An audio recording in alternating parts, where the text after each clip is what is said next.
Hi, I'm Peter J. Ray. Welcome to Adventures in History. Today's topic is the 1933 Cleveland Indians AL MLB baseball season. Again, the Tribe was playing in the American League, the junior circuit of Major League Baseball. No games were played at League Park in 1933 for the Cleveland Indians, although in the future they would. All games were played at Cleveland Municipal Stadium, the new facility that had just been opened recently, in the recent past. Now the Tribe had a respectable, decent year in 1933. They finished in fourth place with a record of 75 and 76, one game under 500, winning percentage of .497, and 23 and a half games out of first. The first place team was the Washington Senators, who were 99 and 53, winning percentage of .651. Second place, the New York Yankees, 91 and 59, 7 games out of first. Third place, Connie Mack's Philadelphia Athletics, 79 and 72. Fourth place, the Cleveland Indians, 75 and 76. Fifth place, the Detroit Tigers, 75 and 79. Sixth place, the Chicago White Sox, 67 and 83. Seventh place, the Boston Red Sox, 63 and 86. And in eighth and last place, the St. Louis Browns, who were 55 and 96, winning percentage of .364, 43 and a half games out of first. Radio broadcast of Tribe games was banned by the owner, Alva Bradley, in 1933 because he believed, and he and the group of owners believed it would lower attendance. In the long run, they would change their mind. They believed increased interest. But for 1933, the games were not broadcast live. The Tribe lost money in 1933. It was the Depression, and so it was economic hard times for our country. General Manager Billy Evans had his salary reduced from $30,000 to $12,500. 1933 had the first mid-season All-Star game. So this was the beginning of the All-Star game, and it was played in Chicago at Comiskey Park on July 6th. The American League won 4-2. As I said earlier, all home games in 1933 were played at Cleveland Municipal Stadium. Indians hitters were discouraged by the vast outfield. Hitting was down. The pitchers liked it, and there would be 400-foot and 430-foot drives that were outs caught in the distant outfield.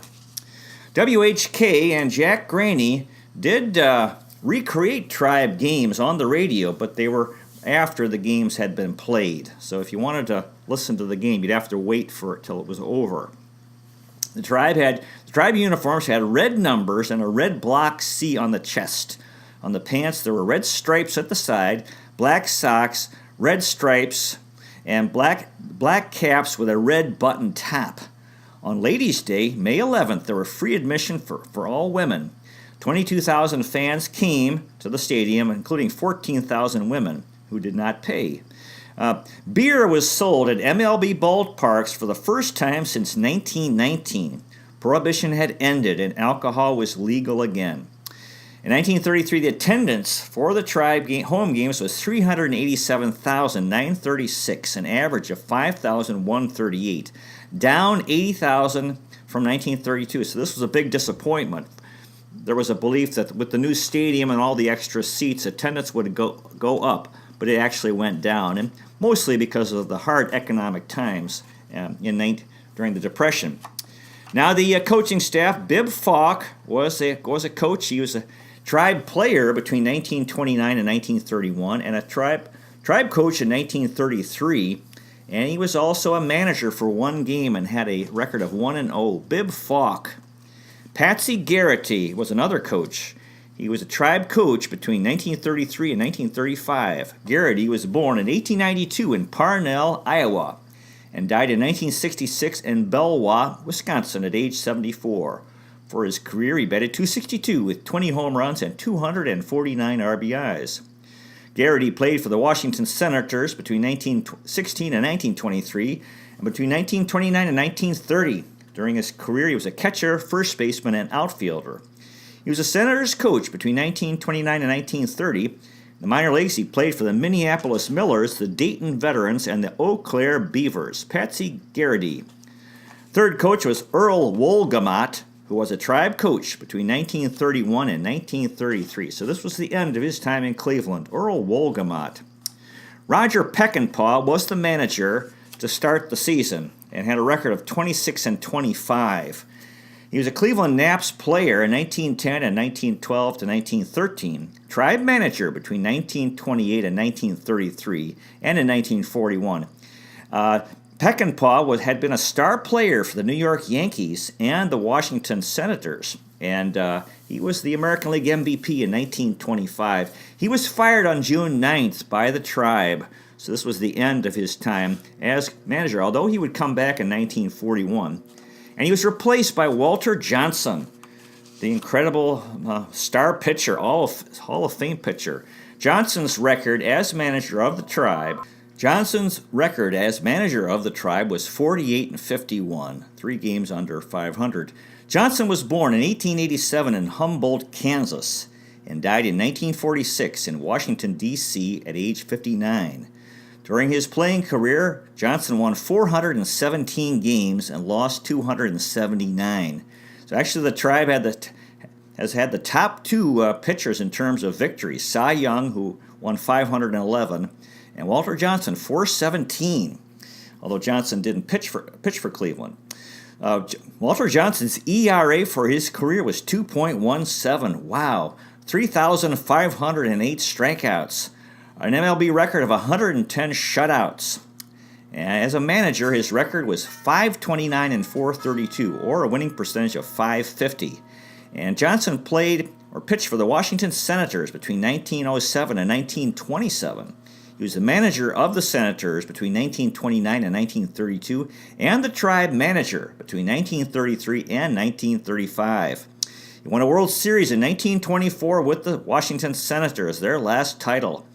He was a 2-time American League MVP in 1913 and 1924, 6-time American League win leader, 5-time American League ERA leader, 12-time American League strikeout leader. He had a no-hitter in 1920. As I said, he had an MLB record of 110 shutouts, which still is a record. Johnson's on the MLB All-Century team. He was inducted into the Baseball Hall of Fame in 1936. They called him Barney and the Big Train. He was, as I said, for MLB, he was second in wins with 417 after Cy Young. He was the MLB strikeout leader for 56 years until 1983, when his record was broken by Steve Carlton, Nolan Ryan, and Gaylord Perry. He was legendary. He had a legendary gentle nature, and was an example of good sportsmanship and friendly competition. As a hitter for his career, Johnson batted .235, and in 1925 he batted .433. Wow. 1940, Johnson ran for U.S. Congress from Maryland but lost. He died of a brain tumor at age 59. Tragic. I'm reading a fine book called Walter Johnson, Baseball's Big Train by Henry W. Thomas, 1995. Will Roger, the famous Will Roger, in September 1924, wrote this quote, "Walter Johnson has played so fair and so good and given his all to the game that any man, woman, child in the United States that don't love Walter Johnson and admire him as a man is not a good American. He has been with the team at the bottom of the list so long. He never grumbled. He never sulked. He is known as a wonderful man, and today the entire baseball world is pulling for Johnson the pitcher. They're pulling for Johnson the man. Walter Johnson is more universally liked among other ball players than any man that ever played ball. So good luck, Walter. Win or lose, you will have the satisfaction of knowing that you carry more good wishes than any man that ever entered any event in the history of our country. And we will love you just the same if you never see a World Series."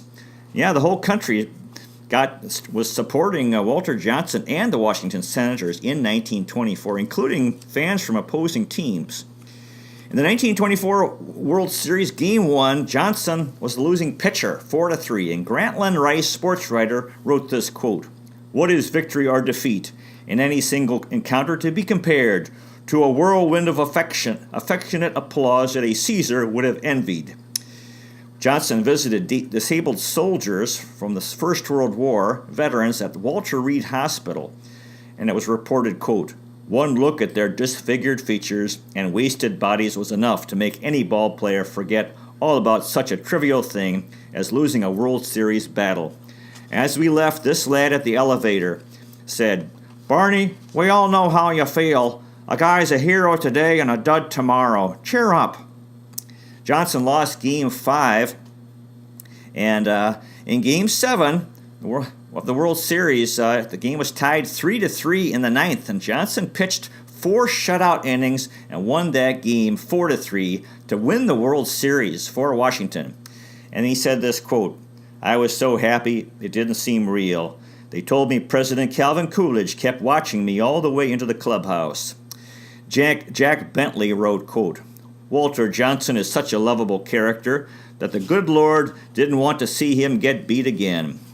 Grant Leonard Rice wrote, quote, "It was something beyond all belief, beyond all imagining, the most dramatic moment of baseball's 60 years of history. We have never seen anything in sport which sent such a buoyant thrill into so many million human hearts. In the space of 2 hours, Walter Johnson had come from a lone, dejected, and broken figure in the shadows of the clubhouse to a personal triumph that no other athlete had ever drawn in all the history of sport." Thing is, Johnson had lost 2 World Series games, so he was feeling pretty bad. But then he came and helped win the final Game 7. John McGraw, the manager of the Giants, who was on the losing side of the World Series, said this, quote, "My new thrill is that baseball has grown in the affections of the public 1,000% by virtue of Washington's victory." So he had a good attitude there. In the 1925 World Series, the following year, Game 1, Johnson won 4-1, and he said this after the game, quote, "I had long dreamed of winning the first game in a World Series, and now that the dream has come true, I am so tickled I can scarcely find words to express my joy." He also won Game 4, 4-0, to give the Washington Nationals, a 3-1 series lead. In Game 7 at Forbes Field in Pittsburgh, it was very wet. The grounds were very wet, and it rained throughout the game, and Johnson lost that game 9-7. The team had a 7-6 lead in the 8th. There was heavy rain. Roger Peckinpah, the Indians manager, had been fired in 1933, and had been the American League MVP in 1925, made 8 errors in the World Series, so that was pretty tough. Johnson said this after the game, "I gave them all I had, but it wasn't enough. They beat us, and I guess that's all there is to it." So that was tough. James R. Harrison wrote, quote, "With mud shackling his ankles and water running down his neck, the grand old man of baseball succumbed to weariness, a sore leg, wretched support, and the most miserable weather conditions that ever confronted a pitcher." In 1927, there was a testimonial luncheon at the Raleigh Hotel in Washington, and it was said this, quote, "There is no man living in North America who has the love of more people than Walter Johnson." Again, Will Rogers said about Walter Johnson, he called him, quote, "the only man in America that stayed a hero for 20 years. U.S. President Calvin Coolidge said this in 1927 about Walter Johnson, "His has been a fine and wholesome influence for clean living and clean sport. He will remain one of the outstanding figures in our great national game of baseball." Johnson retired in 1927, and Frank Young said that Walter Johnson, quote, "Walter Johnson unquestionably leaves the national game with more friends than any other athlete of the sports world. He never lost his modest and unassuming manner. In 1930, Johnson's wife, with whom he was very happily married for many years, Hazel, died of complications from heat stroke. Very tragic, and Johnson never fully recovered from the loss. There was always a hint of sadness, and he had 5 young children at the time. In 1933, he was hired by the tribe to manage the Cleveland Indians. Henry W. Thomas wrote this, quote, "Contributing to an often poisonous atmosphere surrounding the team were the efforts of local baseball writers to run the club with their typewriters, backing favorite players and second-guessing management without regard for its effect on team harmony." So there was a problem with bad attitude among the Cleveland sports writers. And there was this quote, by come down to the office and we'll get together on the situation, a reporter suggested to Johnson. What situation? Johnson asked. Well, the writer replied, 2 heads are better than one. We'll talk over the running of the team.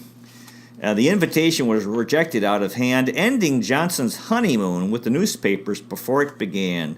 So what a thrill to have Walter Johnson managing the Cleveland Indians in 1933. Walter Johnson. Now the lineup, Frankie Pitelack was the catcher. Pitelack batted .310 with 77 hits, 10 doubles, 6 triples, 2 home runs, 33 RBIs, 3 stolen bases, 17 walks in 80 games. Pitelack was with Cleveland from 1932 to 1940. In 1928, with the Buffalo Bisons in an exhibition game against the Philadelphia Athletics, Pitelack threw out Ty Cobb attempting to steal second base, and he considered this his fondest memory. He was also a naive guy. Willie Cam made a practical joke on him in New York City at the New Yorker Hotel. Cam told him that there was a 10-cent charge from the elevator operator beyond the 8th floor, and the team was staying on the 33rd floor. Pitelack took the stairs from the 8th floor to the 33rd floor until he learned he'd been had.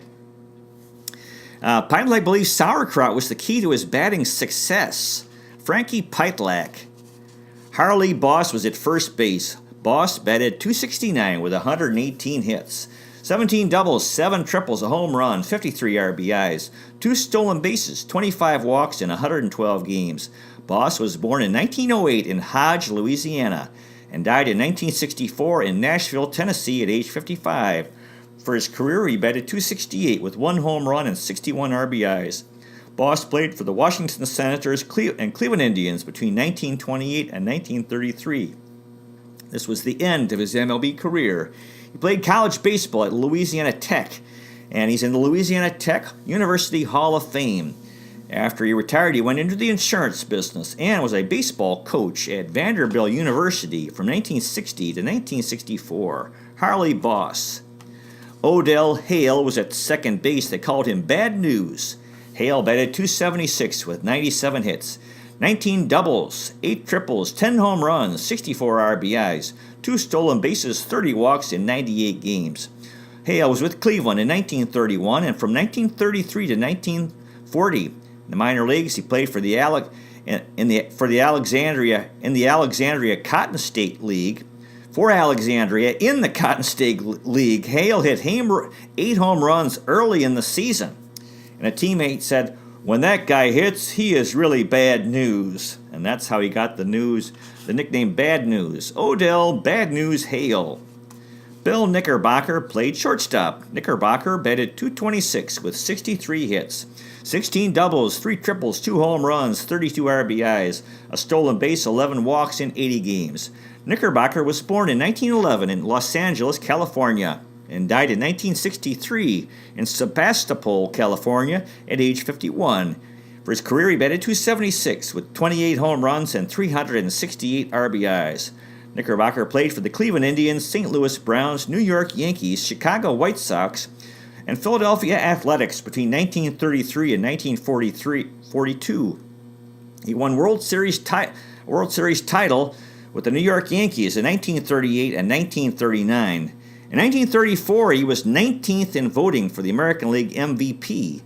For his career, he had 943 hits, 198 doubles, 27 triples, and 25 stolen bases. Interesting note about Sebastopol, where he died in California. That's also a city on the Crimean Peninsula in the Black Sea. Bill Knickerbocker. Willie Cam played third base. Cam batted .282 with 126 hits, 17 doubles, 2 triples, a home run, 47 RBIs, 6 stolen bases, 54 walks, and 133 games. And Cam was with Cleveland from 1931 to 1935. Willie Cam. Joe Vosmick was in left field. Vosmick had a tough year. He batted .263 with 115 hits, 20 doubles, 10 triples, 4 home runs, 56 RBIs, 42 walks in 119 games. And Vosmick was with Cleveland from 1930 to 1936. Joe Vosmick, local guy.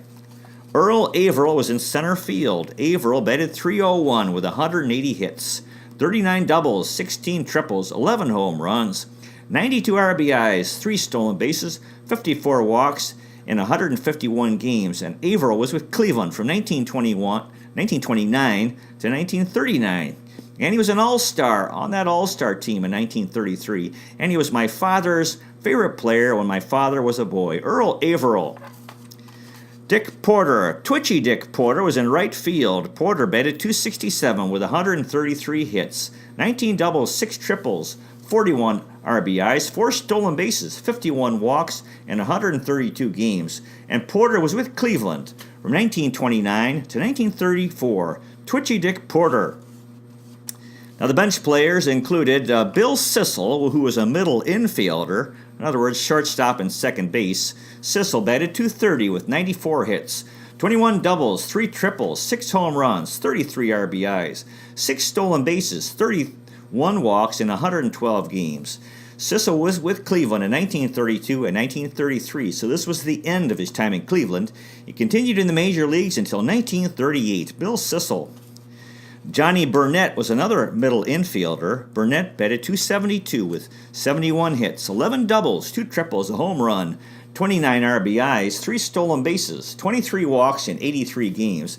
And Burnett was with Cleveland from 1927 to 1934. Johnny Burnett.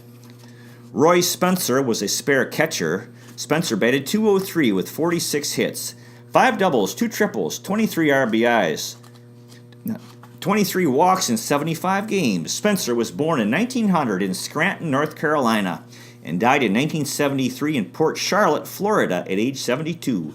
For his career, he batted .247 with 3 home runs and 203 RBIs. Spencer played for the Pittsburgh Pirates, Washington Senators, Cleveland Indians, New York Giants, and Brooklyn Dodgers between 1925 and 1938.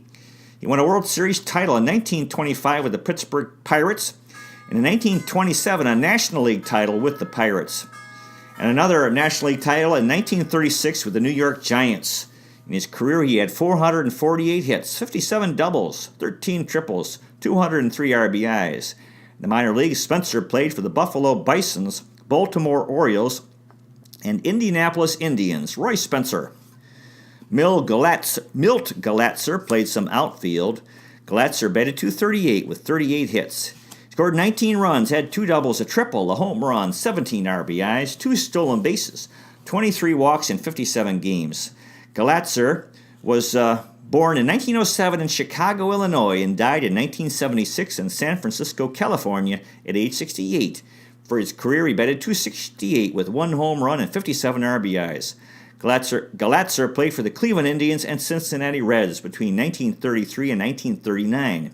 So he was a rookie in 1933. His parents were Jewish Russian immigrants, and Galatzer was in the U.S. Army during the Second World War. Milt Galatzer. Ed Morgan played some first base. He batted .264 with 32 hits. He scored 10 runs, had 3 doubles, 3 triples, a home run, 13 RBIs, a stolen base, 7 walks in 39 games. And Morgan was with Cleveland from 1928 to 1933. So it was the end of his time in Cleveland. Continued in the major leagues until 1934, and he had given Cleveland some tremendous years. Ed Morgan. Glenn Myatt was a spare catcher. Myatt batted .234 with 18 hits. He scored 10 runs, had 4 doubles, 7 RBIs, 15 walks in 40 games. And Myatt was with Cleveland from 1923 to 1935. So he also would warm up pitchers. Glenn Myatt. Johnny Uleber played some outfield. Uleber batted .267 with 20 hits. He scored 9 runs, had a double, 3 RBIs, 4 walks in 22 games.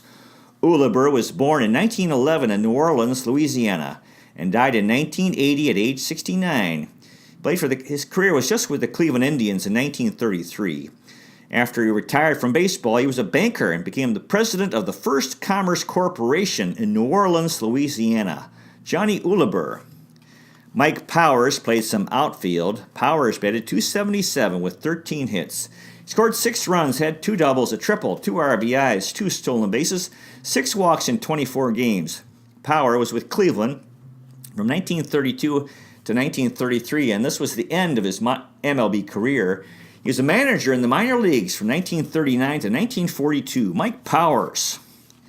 Hal Trosky had his first year with Cleveland. Played some first base and batted .295 with 13 hits, 6 runs, a double, 2 triples, a home run, 8 RBIs, 2 walks in 11 games.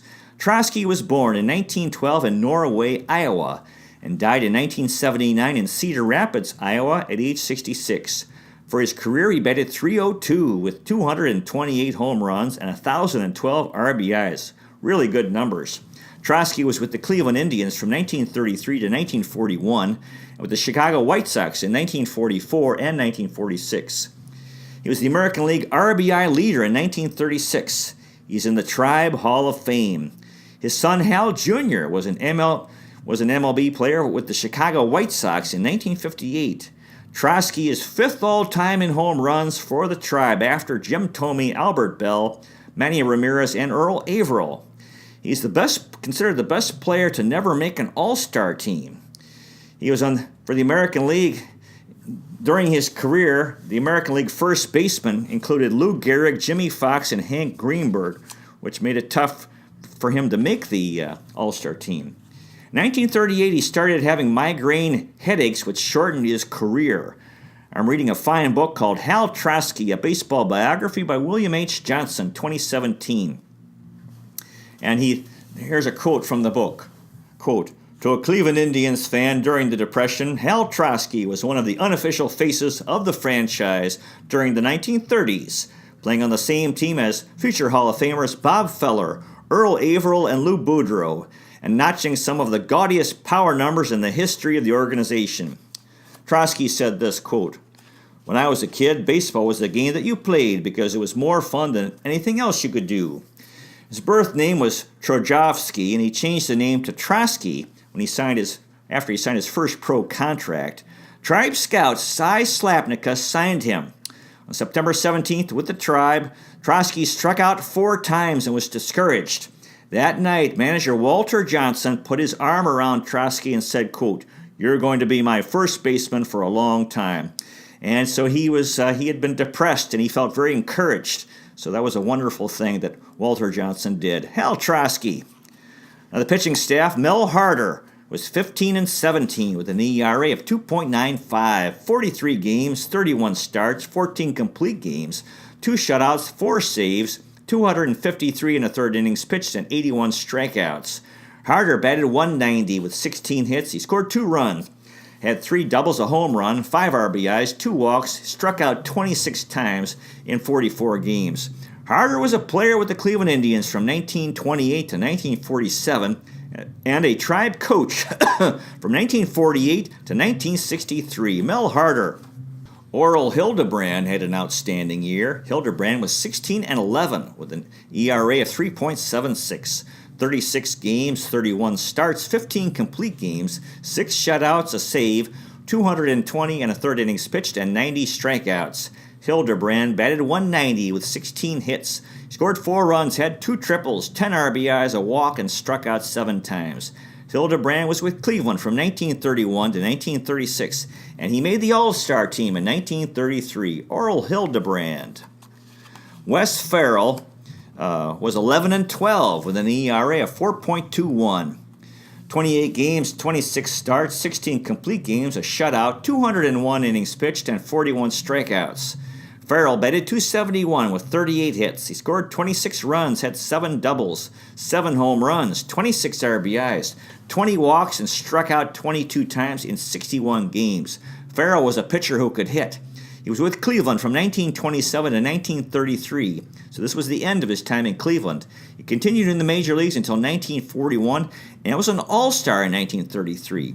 When he reported for spring training in 1933, he was thin and tired-looking from a liquid diet, which he believed would help with his shoulder problems. A dentist pulled out several teeth based on the theory that bad incisors spread toxins to his shoulders. It's his shoulder. On June 18th, Farrell hit a 450-foot home run into the upper deck in left field at Cleveland Municipal Stadium. Wow. And at that time, he had a sore shoulder. In September, Farrell was in left field playing for the injured Joe Vosmick. So he could hit. Wes Farrell. Clint Brown was 11-12 with an ERA of 3.41. 33 games, 23 starts, 10 complete games, 2 shutouts, a save, 185 innings pitched, and 47 strikeouts. Brown batted .145 with 9 hits. He scored 4 runs, had a double, 3 RBIs, a stolen base, 2 walks, and struck out 6 times. Brown was with Cleveland from 1928 to 1935 and from 1941 to 1942 and is buried in Lakewood Cemetery in Rocky River, Ohio. Clint Brown. Monty Pearson was 10-5 with an ERA of 2.33. 19 games, 16 starts, 10 complete games, 135 and a third innings pitched, and 54 strikeouts. Pearson batted .260 with 13 hits. Scored 6 runs, had a double, 4 RBIs, a walk, and struck out twice. Pearson was with Cleveland from 1932 to 1935. Monty Pearson. Willis Hudlin had a tough year. He was 5-13 with an ERA of 3.97. 34 games, 17 starts, 6 complete games, a save, 147 and a third innings pitched, and 44 strikeouts. Hudlin batted .146 with 6 hits.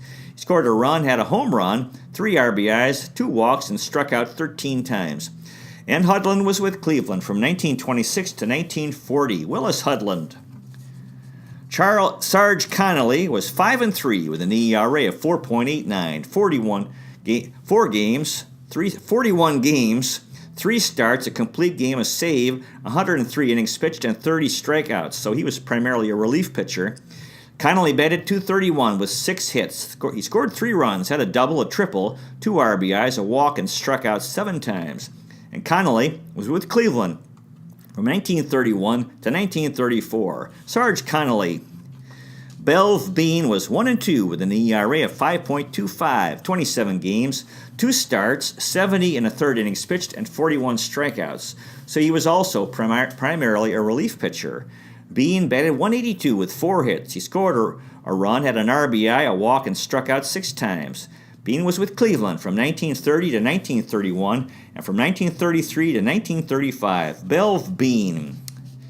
Howard Craighead had no decisions and an ERA of 6.23. 11 games, no starts, 17 and a third innings pitched, and 2 strikeouts. He batted 3 times, did not have a hit, but had an RBI. Craighead was with Cleveland in 1931 and 1933, and this was the end of his MLB career. Howard Craighead. And finally, Thornton Lee was 1-1 with an ERA of 4.15. 3 games, 2 starts. He completed both, 17 and a third innings pitched, and 7 strikeouts. Lee batted .375. Wow. 3 hits and 8 at-bats. He scored 2 runs. Had a triple, 3 RBIs, struck out twice. Lee was born in 1906 in Sonoma, California, and died in 1997 in Tucson, Arizona at age 90. For his career, he was 117 and 124, with an ERA of 3.56 and 937 strikeouts. Lee pitched for the Cleveland Indians, Chicago White Sox, and New York Giants between 1933 and 1948, so he was a rookie in 1933. He was a 2-time All-Star in 1941 and 1945. He was the American League ERA leader in 1941. They called him Lefty. His son, Don Lee, was also an MLB pitcher. Lee was the played for the football, basketball, baseball, and track teams at the California Polytechnic Mustangs, Cal Poly, in San Luis Obispo, California. And he's in the Cal Poly Hall of Fame, inducted in 1988. Ted Williams hit a home run off of Thornton Lee in 1939, and also hit a home run off his son, Don Lee, in 1960. And he's the only player. Ted Williams was the only player to hit home runs off a father and a son. Lee played in the minor leagues for the Salt Lake City Bees, the New Orleans Pelicans, Shreveport Sports, Wilkes Barre Barons, Toledo Mud Hens, and Oakland Oaks. Thornton Lee. After the season, the Washington Senators, American League champions, were defeated by the New York Giants, the National League champions, 4-1. Hall of Famers for the Senators included Joe Cronin, Goose Goslin, Heine Manush, and Sam Rice. And for the Giants, Carl Hubble, Travis Jackson, Mel Hott, and Bill Terry. The MVP for the American League in 1933 was Jimmy Fox of the Philadelphia Athletics, and in the National League, Carl Hubble for the New York Giants. So that's the story of the 1933 Cleveland Indians. They had a decent year, a respectable year. God bless the fellows who played for the Cleveland Indians in 1933 and everyone else associated with the team, including the fans, especially the Civil War veterans, Spanish-American War veterans, and First World War veterans. Captains of the Cuyahoga, lovers of Lake Erie, Terminal Tower Power, fans of the Free Stamp statue and the Fountain of Eternal Life, Severance Hall stalwarts, Euclid Avenue electricity, Cleveland Museum of Art enthusiasts, the Cleveland Museum of Contemporary Art enthusiasts, Christmas Story House happy people, First Energy Stadium friends, Progressive Field pals, Quiggalones Arena enthusiasts, Tribe, Browns, Cavs, Monsters, and Gladiators rule. Cleveland, City of Champions. Cleveland is the best location in the nation on the north coast of America. New York is the Big Apple. Cleveland is a plum. Before you know it, it'll be opening day 2019. Go Tribe. You might consider checking out our website, Adventures in History with Peter J. Ray at peterjray.com. Thank you so much for watching. I really, really appreciate it. God bless you. Take care, and I'll see you next time.